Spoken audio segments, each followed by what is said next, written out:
Seja muito bem-vindo a mais um episódio do nosso Facial Talks. Uma conversa que vai acontecer ao longo do dia com alguns dos palestrantes que estão dando um show naquele palco. Enquanto vocês podem ter ali um gostinho do que está acontecendo, vocês podem também aproveitar e conhecer um pouquinho mais dos palestrantes. Professor Vitor Rogério agora conosco. Vitor, você arrasou lá em cima. Eu tive o privilégio de assistir mais uma aula sua dentro de eventos. Muito obrigada por estar aqui conversando conosco hoje. Patrícia, bom dia, obrigado pelo convite, obrigado pela oportunidade de estar aqui com vocês.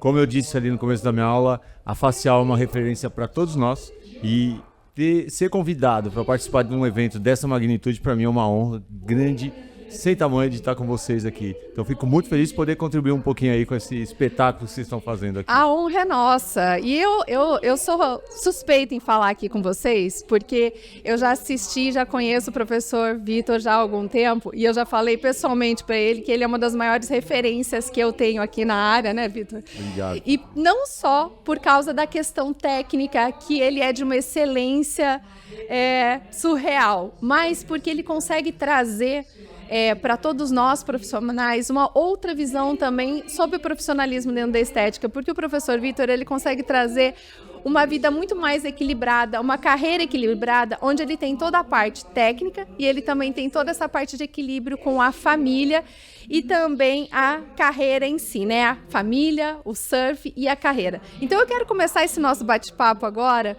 perguntando o seguinte para você, professor Vitor. O que te move mais no dia a dia hoje? O mar, o palco ou o consultório? Patrícia, eu gostaria de te responder que é o mar. Porque se eu fosse falar de paixão, a minha paixão é o mar. A minha vida toda eu corri atrás de surf, corri atrás de onda, mas evidentemente que conforme a gente vai crescendo, e a maturidade traz isso, a responsabilidade que vem junto com toda essa exposição, e aí escutar falar, olha, você é uma referência. Pô, se eu sou uma referência, isso me traz uma responsabilidade muito grande. Já que eu tenho essa responsabilidade, eu te diria hoje que o que mais me move hoje é a minha profissão. A parte... Evidentemente que é a profissão. Sempre que eu posso, eu corro pro mar. Sem dúvida nenhuma. É lá que eu vou recarregar minhas baterias. Mas eu não estaria sendo verdadeiro se eu não te disser que eventos dessa magnitude aqui não recarregam minha bateria, porque recarrega. Sim. Porque quando eu vejo assim, da onde a gente começou essa história toda, aonde nós estamos, o caminho que nós estamos trilhando, eu estou dizendo nós, o nosso grupo, né? Sim. Nós que pensamos da maneira que nós pensamos, Hoff, né? Sim. Eu acho que a gente está num caminho tão bonito e tão grandioso, né? As coisas estão evoluindo tão bem que recarrega a energia, recarrega a bateria, sim, estar em um evento como esse também. E já que você trouxe isso, professor Vitor, né? Eu acho que um ponto em comum de todo o nosso grupo, como você citou, é que a gente sempre traz uma base científica muito robusta para todos os procedimentos que a gente aplica dentro dos nossos consultórios. Isso vem muito a ver com a pergunta que eu ia te fazer agora na sequência, tá? Para você, o que realmente significa trazer ciência para dentro da Hoff? Segurança. Segurança. Se eu resumir em uma palavra, eu diria segurança, Paty. E que dica que você daria para aquele profissional que realmente quer ser uma autoridade? Qual que é a relação dessa autoridade com a base científica? Legal. Eu faço alguns treinamentos, né? E há pouco tempo eu desenvolvi eu vou aproveitar para fazer um merchan aqui, do Spark Edge. Sim. Você vai ouvir falar dele daqui a pouco. E a gente fez uma coisa incipiente para poder entender se o modelo do treinamento ficou legal. O Spark Edge é um treinamento para professores que eu desenvolvi.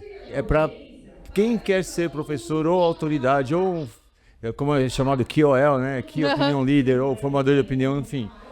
Como vai trabalhar, como vai se posicionar. E aí, dentro disso tudo, eu vejo muito o pessoal mais novo buscando curso de oratória, speech performance, posicionamento, dress code e por aí vai. E essa turma que eu preparei, né? Eu tive um trabalho grande dentro da Let's Hoff, que foi minha casa por muitos anos. Sim. Não deixa de ser minha casa, mas hoje mudou um pouquinho, né? Eu não sou mais sócio da Let's Hoff. Hoje eu sou um professor da Let's Hoff, mas não sou mais sócio da escola. Mas eu preparei muita gente que foi aluno meu e hoje está aí dando aula, consultor científico da indústria, speaker de empresa e muito que começou como aluno meu. E para todos eles eu falei sempre a mesma coisa. Você quer dar aula? Você quer ser um formador de opinião? Estuda até não caber dentro de você. E aí quando você estuda até não caber dentro de você, dar aula Não vai ser porque alguém está pedindo e você tem um desafio. Não, você precisa dar aula. Você precisa dar E aí você vê, por exemplo, hoje a aula que o Wagner deu na abertura aqui do evento, ele precisava dar aula. Porque ele estudou, ele se preparou para aquilo, ele queria contribuir com aquilo. Você escuta a Patrícia fazendo aqui a dissecção dela e mostrando as peças, ela vive isso. E aí quando o pessoal fala, mas Vitor, como é que você fala, como é que você junta? Porque assim, a ciência só tem graça para nós quando a gente aplica na clínica. Eu sou clínico, você é clínica. Eu sou clínica. Se a clínica que eu faço não tiver ciência, eu não tenho segurança. E aí quando a gente fala de procedimentos eletivos, que é o caso de procedimentos estéticos, eu não posso provocar nenhum dano no meu paciente. Sim. Eu parto do pressuposto que pior que tá, não pode ficar. Não pode ficar. E aí a segurança vem em primeiro lugar. Se não for seguro, não é eficaz. Então, para eu ter segurança, eu preciso de ciência. Para eu ter ciência, eu preciso estudar. Aí eu quero ser um professor. Você tem que falar com propriedade. Não tem outro jeito. Se não estudar. Eu quero ainda ser uma referência. Além de estudar, você tem que praticar. E eu digo assim, uma coisa, você consegue acelerar o estudo, não consegue, Paty? Consegue. Esse final de semana eu vou ficar em casa e vou me dedicar, vou estudar. Vou ler 8 papers. E vou não só ler, mas vou ler, digerir, interpretar, preparar minhas telas de aula. É isso que a gente faz quando vai dar aula. Mas além disso, eu quero pegar mão boa. Aí só tem um jeito, é praticando. É praticando, é dentro da clínica, então, todos os dias. Eu diria para quem está começando, lembre-se que para a gente chegar no Everest, o primeiro passinho é para fora de casa. Então dá um passo por vez, mas que cada passo seja muito bem pensado, planejado. E óbvio, não sou eu que estou falando, Darwin já falava que a adaptação, a adaptabilidade é o que vai diferenciar, torna a gente mais forte, mais fraco. Sim. Nesse mercadão que a gente está aí, saber também se adaptar às situações. Há pouco tempo atrás eu fui ali te dar um oi e vi você com as suas filhas, né? E é super inspirador ver você dentro de um contexto totalmente científico, trazer a tua família para esse ambiente também, para te acompanhar, tudo nisso. Então, você acredita que essa relação família-trabalho, ela também ajuda nos teus dias? Não, como sem profissional? Dúvida. Não, sem dúvida. É assim, minha vida é muito corrida. Então eu dou aula, Vitor dá aula, o speaker da Galderma dá aula, o consultor também dá aula, eu presto consultoria também para a indústria de modo geral, além do que eu faço como speaker. Então eu viajo muito. Né? Eu fui para fazer um curso em Santiago, no Chile, no dia 17. Aí eu viajei 17, eu voltei pro Brasil 24, direto pro Hyatt, pro Gen Latam da Galderma. E lá eu fiquei internado, né? O Wagner estava junto também, a gente ficou internado até dia 27, quando acabou o evento. Dia 28 eu atendi paciente aqui em São Paulo e voltei para minha casa 28, eu fiquei 11 dias fora. Minhas filhas estavam com a mãe, e aí quando eu voltei, elas vêm para minha casa para ficar comigo. E não tem como, e elas gostam, e elas vieram ano passado, justamente foi numa pegada dessa, que eu voltei de viagem, eu tinha que dar aula aqui com vocês. E eu falei para elas, vem comigo, e falei com o Wagner, não posso levar as meninas? Ele, pode, lógico. E esse ano até o Rafa me perguntou, você vai trazer as meninas de novo? Eu falei, eu vou. E esse ano elas vieram, tiveram um crachá, elas ficaram felizes da vida. E assim, eu acho que eu ter a possibilidade de trazer elas aqui, elas realizam um pouco do meu trabalho. Né? E para mim é muito importante isso para elas.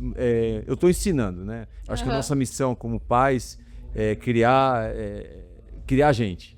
E aí eu quero, o que eu posso ensinar para elas? Eu acho que o exemplo também arrasta, né? Como você fala aí. Então elas vêm aqui, elas realizam. E também, né, Paty, a hora que eu cansar de injetar, eu já estou preparando a base. Alguém vai ter que injetar aí. Até como mãe, eu penso da seguinte forma. É importante que eles vejam onde foi que o trabalho do pai levou ele. Né? Que não é à toa que ele está trabalhando tanto, não é à toa que ele está viajando tanto, que ele está tocando a vida de tantos profissionais de uma forma tão bonita e como ele é querido dentro desse meio.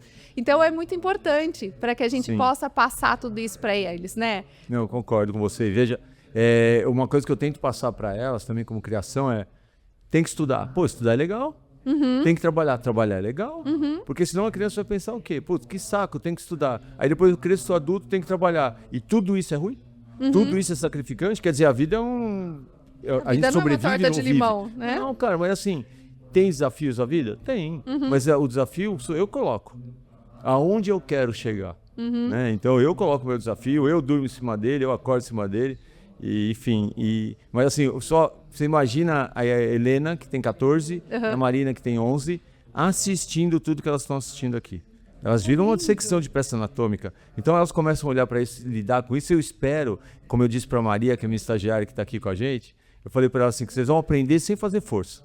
Fica aqui pertinho de mim que você vai aprender sem fazer força. E não é que não vai ter que se dedicar a estudar, óbvio que vai. Lógico que sim. Mas tem algumas coisas aí que vão internalizando, que eu vejo que a hora que essa galera, a primeira vez que ela for fazer o primeiro pertuito dela, vai sair naturalmente. Naturalmente. Ela não vai ter que pensar, eu tô 90 graus porque eu tenho 3, 4 milímetros, eu vou entrar, vou cair no... Vai acontecer. Para ela já vai ser natural. Por repetição. Então, eu acho que e tudo isso é aprendizagem. É dedicação, estudo, repetição, assistir. E eu espero estar contribuindo aí para a nova geração que vai chegar na Hoff daqui a alguns anos aí, já venha cada vez mais forte. Vitor, você teve contato com profissionais em fases super diferentes da carreira e ao longo também de toda a sua carreira. Me diz o seguinte, na tua opinião, o que diferencia quem realmente quer se destacar nessa área? Querer. Quanto a pessoa quer realmente se destacar nessa área. Eu tive a oportunidade aí de conhecer de vários alunos que se tornaram referências hoje no mercado. E além disso, Paty, contando um pouquinho da história aí, né, voltando lá para trás em 2019, que eu acho que foi o ponto de mudança, quando na odontologia reconheceu a harmonização como especialidade, e aí eu acho que as outras especialidades vieram juntos também. A gente, ali naquele momento, né, com uma parceria com o Germani, com o Lora, mas principalmente com o Germani lá no começo, a ideia era a seguinte: a gente precisa se apropriar do conhecimento. Como a gente faz isso? Produzindo ciência, escrevendo artigo científico. E num SBOE, que eu estava lá, inclusive foi o primeiro SBOE da Galderma, e eu dando aula lá pela Galderma, eu estava falando sobre mimetismo de tecido. E era um momento, até para te contar algumas curiosidades, que eu começava a falar, eu dei aula de mimetismo falando para as pessoas, olha, usa um gel firme de justa óssea e um flexível subcutâneo. Eu escutava assim, não pode? Como é que você vai trabalhar com 2 géis na mesma região? Não pode, não pode. Por que não pode? Pode sim, desde que você respeite plano, característica de produto, quantidade, volume. E até te contando um pouquinho mais para trás, agora que eu lembrei, que eu falei com a Patrícia ontem, a Oioli, em 2017, quando eu fui para o MARC pela primeira vez, eu fui 4, tá, como aluno no MARC. Na primeira vez, as técnicas que estavam ensinando lá não eram as técnicas que eu estava estudando. A minha sorte foi que eu tinha a Patrícia. E eu cheguei para ela e falei para ela assim, olha, eu estou estudando umas técnicas de uma autora que chama Paola Russalbo e o Fundaró, o Salvatore Pieri Fundaró, era um livro deles. E as técnicas que ela chamava de técnica de bridge, que justamente é isso aí, ó, multicamadas, né? Justa óssea subcutâneo, construindo pontes e tudo mais. E aí eu falei, e aí, o que você acha? Ela falou, tudo bem. Aí eu falei, então vamos fazer o seguinte, eu corei os géis, injetei conforme as técnicas que eu estava estudando e a Patrícia foi dissecando. E aí a gente viu que realmente era seguro. Eu até esqueci de falar aqui na transmissão que a primeira vez que eu fiz aquele ponto na porção tarsal, eu só tinha visto em livro, nunca em aula. E eu, de novo, lá no Marco, falei, e qual é o risco de eu injetar toxina aqui?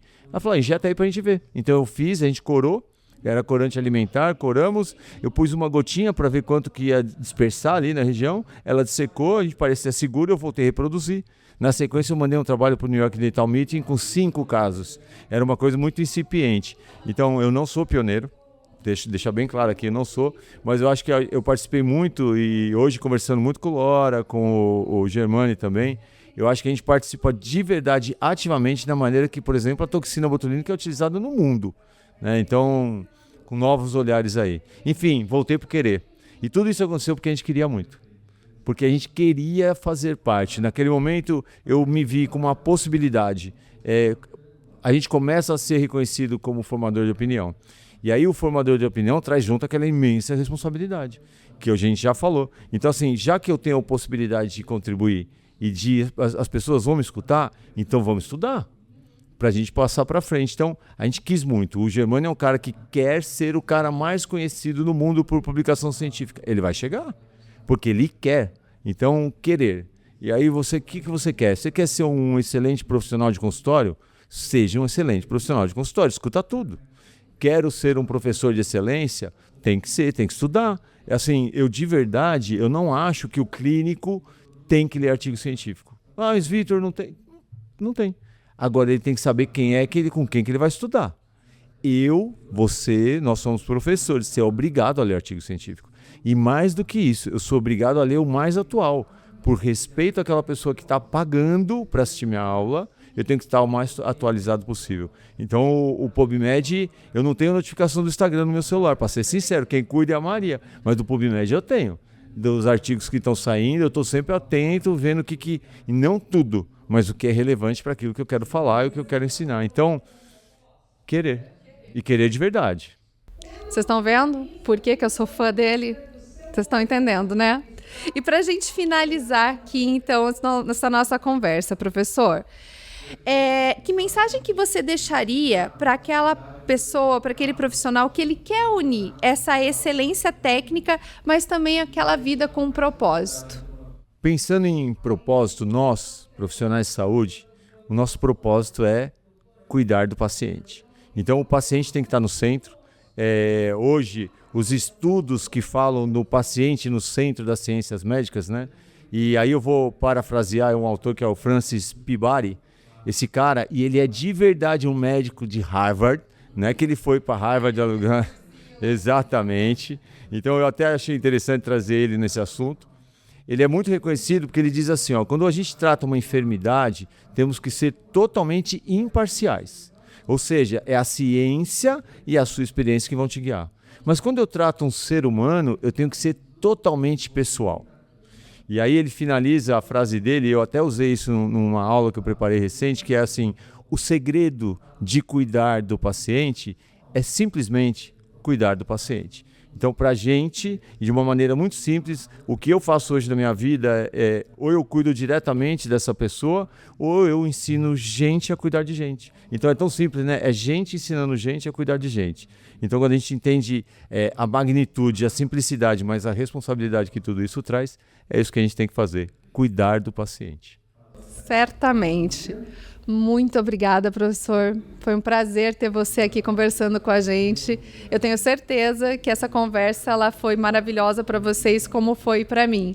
E a gente volta daqui um tempinho com mais alguns dos palestrantes. Obrigada, professor. Patrícia, eu quero te agradecer também o convite. Eu vou dizer que era um sonho participar de um talk contigo. Finalmente realizei meu sonho. Estou muito feliz. Obrigado pela oportunidade novamente. Obrigada, meu querido. Obrigado você. Sucesso sempre. Para nós. Valeu. Obrigada. Moving